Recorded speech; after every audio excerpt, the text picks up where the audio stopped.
రేపు సోమవారం రోజున 7 నుండి 10:45 లోపు ఇది ఒక్కటి వేసి దీపం పెట్టండి. అలా పెడితే మీ జీవితం మారిపోతుంది. అలానే కాకుండా మీరు కోటీశ్వరులు అయిపోతారు. సోమవారం తిథి రోజున ఎవరైతే ఈ విధంగా దీపారాధన చేస్తారో అలాంటి వాళ్ళకి ఏంటంటేనండి అష్టైశ్వర్యాలు కలుగుతాయి అని చెప్పొచ్చు.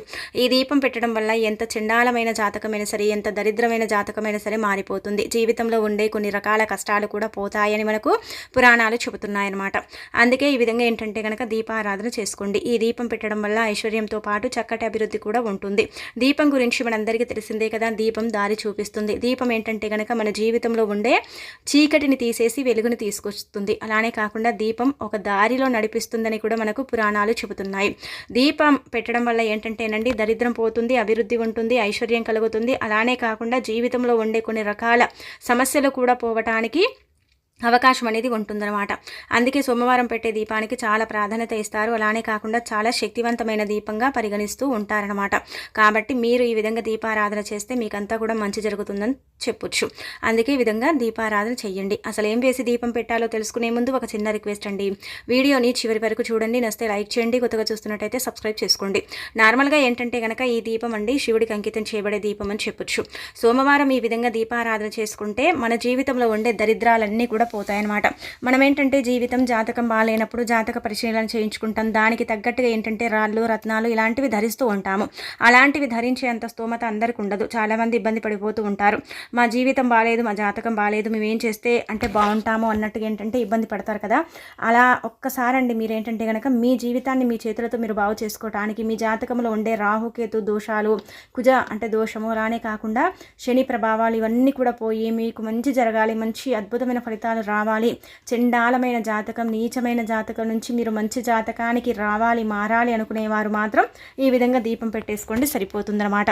చాలామందికి తెలుసండి దీపంలో లవంగాన్ని వేసి పెడితే చాలా మంచిదని. కానీ నిజంగా చెప్పాలంటే లవంగాన్ని వేసి పెట్టడం వల్ల ఏంటంటే మన జీవితమే మారిపోతుందన్నమాట. లవంగాన్ని వేసి దీపం పెడితే ఏంటంటే మనకు అదృష్టం ఐశ్వర్యం అనేది బాగా కలిసి వస్తుందండి. ఎనలేని సంపద మన సొంతం అవుతుంది. అందుకే మీరు ఏం చేయండి కనుక సోమవారం రోజున ఉదయాన్నే లేచి శుచిగా స్నాన కార్యక్రమాలు చేసుకున్న తర్వాత ఇంటిని వాకిలి శుభ్రం చేసుకుని స్నానం చేసిన తర్వాత ఉతికిన బట్టలు ధరించుకొని ఇంట్లో కానీ శివాలయంలో కానీ ఏంటంటే మీ శక్తి కొలది అండి ఆవునేతితో కానీ నువ్వుల నూనెతో కానీ దీపారాధన అనేది చెయ్యండి. ఈ దీపం ఏంటంటే కనుక శివుడి పటం ముందు చేయొచ్చు. శివాలయంలో అయితే గజస్తంభం దగ్గర కూడా ఈ దీపారాధన చేయొచ్చు. ఈ విధంగా కూడా దీపం పెట్టడం వల్ల మంచి ఫలితాలు ఉంటాయి. దీపం పెట్టడం వల్ల మన జీవితంలో ఉండే కష్టాలు పోతాయండి. దీపంలో ముఖ్యంగా లవంగాన్ని వేస్తే కష్టాల నుంచి మనము బయటపడవచ్చు. ఎన్ని రోజుల నుంచో అంటే మనం జీవితంలో స్థిరపడటం లేదు అనుకునేవారు లవంగాన్ని వేసి కనీసం 7 అంటే సోమవారాల పాటు దీపారాధన చేస్తే మనకు స్థిరత్వం అనేది లభిస్తుందని శాస్త్రం చెబుతుంది. కష్టాల నుంచి మనం బయటపడటానికి అవకాశం ఉంటుంది. జాతక దోషాలు కూడా పోవటానికి అవకాశం అనేది ఉంటుంది. జాతకం అనేది కూడా మారిపోతుంది అన్నమాట.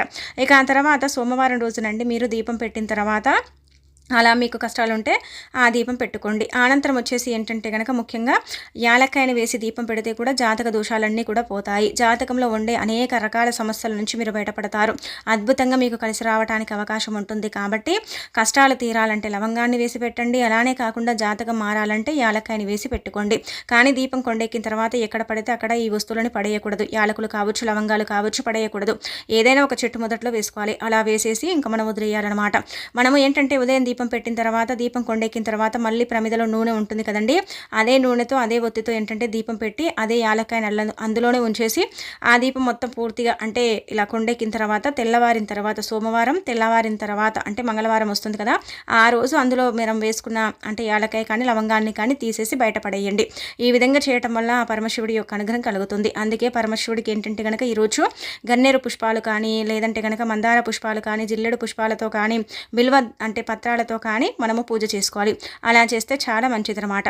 ఇక ఆ తర్వాత మనం ఏంటంటే కనుక మనకు సంపాదన పెరగాలి, విపరీతమైన అంటే సంపాదన రావాలి, 4 వైపుల నుంచి డబ్బు ఆకర్షించాలి, ధనానికి లోటు ఉండకూడదు అనుకునేవారు రూపాయి బిల్లని వేసి కూడా దీపం పెట్టవచ్చు. ఈ రూపాయి బిల్లని వేసి దీపం పెట్టిన తర్వాత ఏంటంటే కనుక ఆ రూపాయి బిల్లని చక్కగండి తుడిచేసి దీపంలో నుంచి తీసేసి తుడిచి ఆ తర్వాత ఆ దీపంలో వేసిన రూపాయిని దానం చేయొచ్చు, హుండీలో కూడా వేసుకోవచ్చు. ఇలా కూడా భగవంతుడి యొక్క అనుగ్రహం కలిగి మనకు సకల శుభాలు చేకూరుతాయని చెప్పుకోదగ్గ విషయం. కాబట్టి ఈ విధంగా కూడా మీరు దీపారాధన చేసేసి చక్కగా ఏంటంటే కనుక అభివృద్ధితో పాటు ఐశ్వర్యాన్ని కలిగించుకోండి. ఆ తర్వాత ఏంటంటే ఈ విధంగా దీపారాధన చేయటం వల్ల మంచి ఫలితాలు అయితే ఉంటాయండి. అందుకే మీరు గుర్తుపెట్టుకోండి, సోమవారం పెట్టే దీపానికి చాలా ప్రాధాన్యత ఉంటుంది. ఆ పరమశివుడే మనకు కావలసినంత అనుగ్రహాన్ని ఇస్తాడు, ఐశ్వర్యాన్ని కూడా ఇస్తాడని పురాణమే చెబుతుందన్నమాట. అలానే ఏంటంటే మన జాతకాన్ని మార్చేస్తాడు. చాలామంది కూడా సోమవారం దీపం పెడుతూ ఉంటారు. ఇలా పెట్టడం వల్ల చాలా అద్భుతమైన ఫలితాలు అయితే వస్తాయి. అలానే కాకుండా మనకుండే ఇబ్బందులన్నీ కూడా పోతాయి. కాబట్టి మీరు ఏ వస్తువులు వేసి దీపం పెట్టకపోయినా, మీరు ఏమి చేయకపోయినా పర్వాలేదు, కానీ సోమవారం దీపం పెడతారు కదా, మీరు నార్మల్గా ఏంటంటే కనుక డైరెక్ట్గా నేల మీద పెట్టకుండా ఈ విధంగా దీపం పెట్టండి. ఇలా కూడా ఏంటంటే శివుడికి అంకితం చేయబడుతుంది ఆ దీపం అనమాట. ఒక తమలపాకుని తీసుకుని దానిపైన మారేడు దళం పెట్టి, బొట్టు పెట్టి, దానిపైన ప్రమిదను పెట్టి, అందులో నువ్వుల నూనెను కానీ ఆవునేతిని కానీ పోసేసి 2 ఒత్తులను ఒక ఒత్తిగా చేసేసి దీపం వెలిగించాలన్నమాట. ఈ దీపం సంపూర్ణ దీపం. ఈ దీపం ఏంటంటే కనుక ఖచ్చితంగా ఏంటంటే భగవంతుడికి చేరే దీపం. డైరెక్ట్గా నేల మీద దీపం పెడితే అది పెద్దగా ఫలితాలను ఇవ్వదు. కానీ ఇలా ఆకు మీద దీపం పెట్టేసి మనం ఏంటంటే కనుక సంకల్పం చెప్పుకుంటే ఖచ్చితంగా నెరవేరుతుందని శాస్త్రమే చెబుతుందన్నమాట.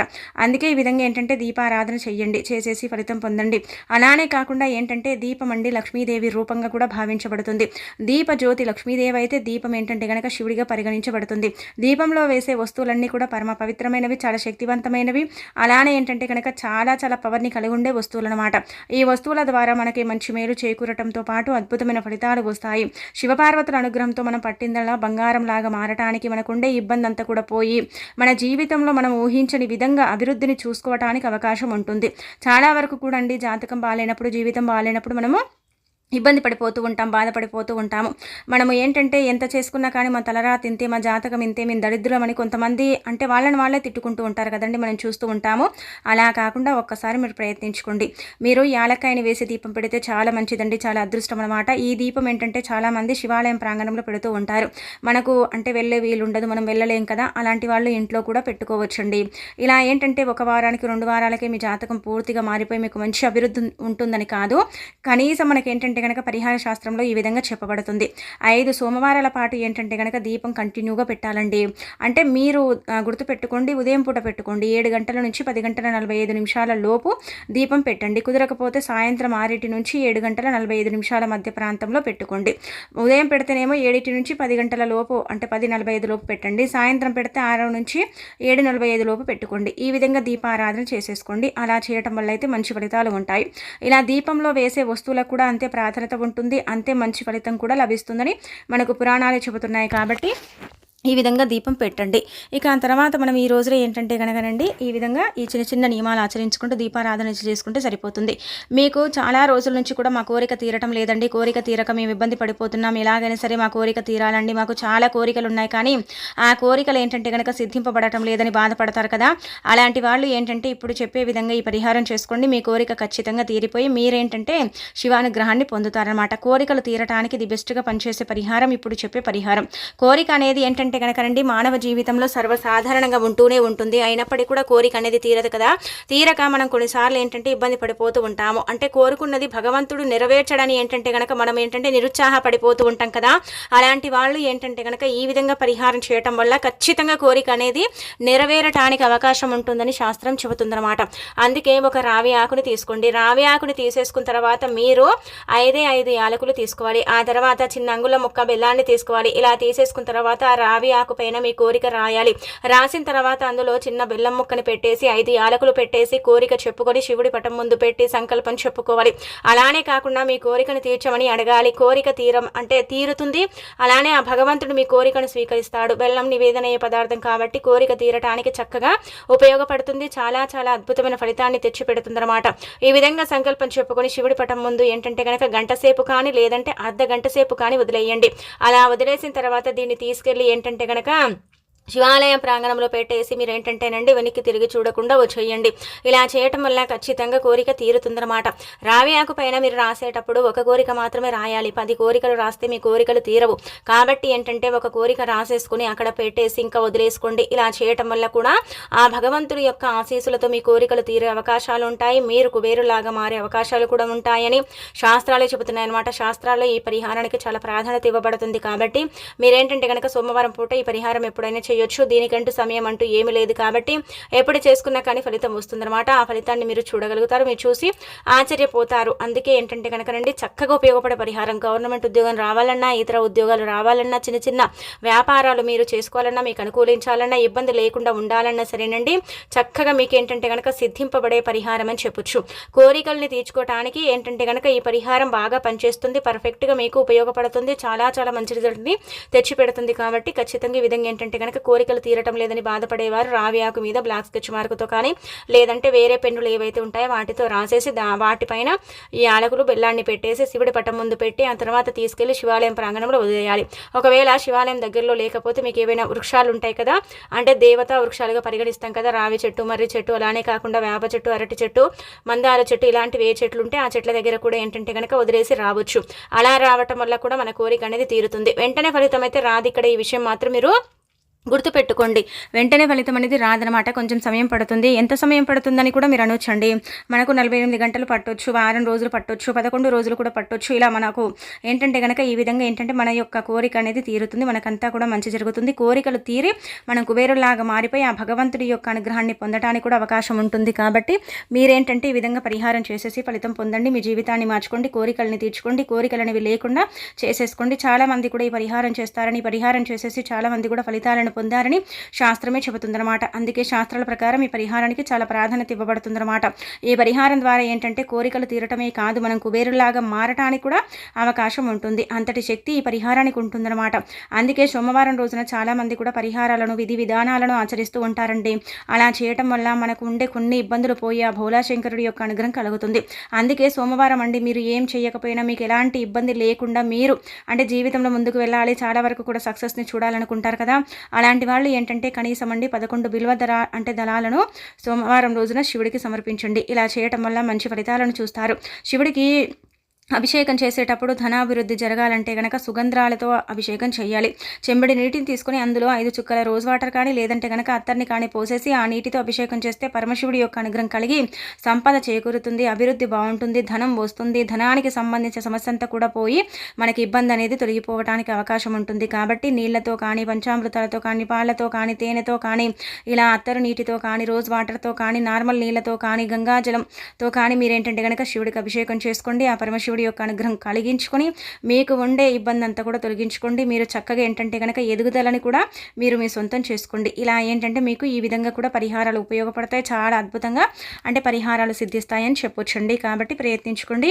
ఇలానే ఏంటంటే కనుక సోమవారం మీరు ఏది చేసుకున్నా కానీ మీకు బాగా కలిసి వస్తుంది. కాబట్టి మీకు ఆ పరమశివుడి యొక్క అనుగ్రహం కలుగుతుందన్నమాట. అలానే కాకుండా సోమవారం రోజున చాలామంది కూడా ఉపవాసాలు కూడా ఉంటూ ఉంటారు. ఉపవాసం ఉండటం వల్ల ఏంటంటే మంచి ఫలితాలు కూడా ఉంటాయి, ఆ పరమశివుడి యొక్క అనుగ్రహం కలుగుతుంది. కాకపోతే సోమవారం ఉపవాసం ఉండే వాళ్ళు ఏంటంటే కనుక గుర్తుపెట్టుకోండి, కటిక ఉపవాసాన్ని చేయకండి. నార్మల్గా ఏంటంటే కనుక భగవంతుడు ఎప్పుడు కూడా చెబుతూ ఉంటారు, కటిక ఉపవాసాన్ని చేయటం వల్ల ఎలాంటి లాభాలు ఉండవు. ఉపవాసం ఉండటం అంటే భగవంతుడికి దగ్గర అవ్వటం. కాబట్టి ఏంటంటే భగవంతుడి భక్తి భావంలో మనం మునిగి తేలాలి. కాబట్టి మనం ఏంటంటే కనుకనండి పాలు పళ్ళ రసాలు తీసుకుంటూ ఉపవాసం చేస్తే చాలా మంచిదన్నమాట. ఉపవాసం అలా ఆ విధంగా చేసుకుంటే కూడా మంచి ఫలితాలు ఉంటాయి. కొంతమంది ఏంటంటే 16 సోమవారాల వ్రతం అని ఆ రోజు ఉపవాసం ఉండటం, కొంతమంది ఇలా అంటే సంకల్పాలు చెప్పుకొని ఉపవాసం ఉండటం, ఇలా మనం చూస్తూ ఉంటాం. మన అమ్మలు కూడా చేస్తూ ఉంటారు. కాబట్టి సోమవారం ఉపవాసం ఉంటే భగవంతుడి యొక్క అనుగ్రహం సంపూర్ణంగా కలుగుతుందన్నమాట. అలానే కాకుండా సోమవారం రోజునండి మర్చిపోకుండా కిలోంబావు బియ్యాన్ని దానం చేయండి. కిలోంబావు బియ్యాన్ని దానం చేయడం వల్ల ఆ పరమశివుడి యొక్క అనుగ్రహం కలుగుతుంది. దానం చేయడం వల్ల దైవానుగ్రహంతో పాటు మనకేంటంటేనండి అద్భుతమైన ఫలితాలు ఉంటాయని చెప్పుకోదగ్గ విషయం. కాబట్టి కిలోంబా బియ్యం కానీ, పావుషేరు బియ్యం కానీ మీ ఇంటికి వచ్చిన అంటే భిక్షగాళ్ళకు అంటే భిక్షను తీసుకునే వాళ్లకు లేదంటే పేదవారికి దానం చేస్తే అష్టైశ్వర్యాలతో మీ జీవితం మారిపోయి శివానుగ్రహం ఖచ్చితంగా కలుగుతుంది. ఇలా కలుగుతుంది. అలానే కాకుండా మంచి ఫలితాలను కూడా మీరు చూడగలుగుతారనమాట. ఇక ఆ తర్వాత ఏంటంటే గనక రండి సోమవారం భూమి మీదే ఏంటంటే గనక దేవతలు సంచరిస్తూ ఉంటారు.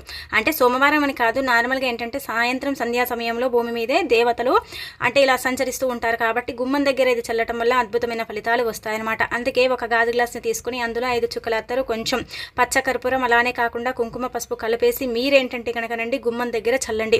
ఇలా చల్లటం వల్ల ఏమవుతుందంటే కనుక లక్ష్మీదేవి మీ ఇంట్లో అడుగు పెడుతుంది, మీకు కావలసినంత ఐశ్వర్యాన్ని ఇస్తుంది, ధనంతో ఆ తల్లి ఖచ్చితంగా అంటే మీ ఇంటికి వస్తుందండి. ఇది మాత్రం మీరు బండ గుర్తు పెట్టుకోండి. అంటే సోమవారానికి చాలా ప్రాధాన్యత ఇవ్వబడుతుంది. కాబట్టి ఈ విధంగా చేయటం వల్ల అయితే అద్భుత ఫలితాలను మీరు చూడొచ్చు అని చెప్పుకోదగ్గ విషయం అనమాట. అది కూడా మనకి ఏంటంటే సోమవారం ఉగాది తర్వాత వస్తుంది కాబట్టి ఇంకా మంచిదండి. అందుకే మీ గుమ్మం దగ్గర మాత్రం ఇది చల్లండి. గుమ్మం దగ్గరనే కాదు, ఇంట్లో కూడా చల్లుకోవచ్చు, ఏం కాదు. అలా చల్లటం వల్ల కూడా అద్భుతాలను చూసేసి మనమే ఆశ్చర్యపోతామన్నమాట. ఇది చాలా చక్కగా ఉపయోగపడుతుంది. ఈ అత్తరు కావచ్చు, నీళ్లు కావచ్చు, పసుపు, కుంకుమ, పచ్చకర్పూరం ఇవన్నీ కూడా పరమ పవిత్రమైనవి, చాలా శక్తివంతమైనవి. కాబట్టి దైవానుగ్రహాన్ని కలిగించడం, కష్టాన్ని తీర్చేసి ఇంట్లోనే లక్ష్మీదేవి స్థిరంగా ఉండేలాగా చేసుకోవడానికి ఉపయోగపడేటివి అనమాట. అందుకే పరిపూర్ణ నమ్మకంతో గుమ్మం దగ్గర ఇది చల్లండి, మీకుండే కష్టాలను తొలగించుకోండి.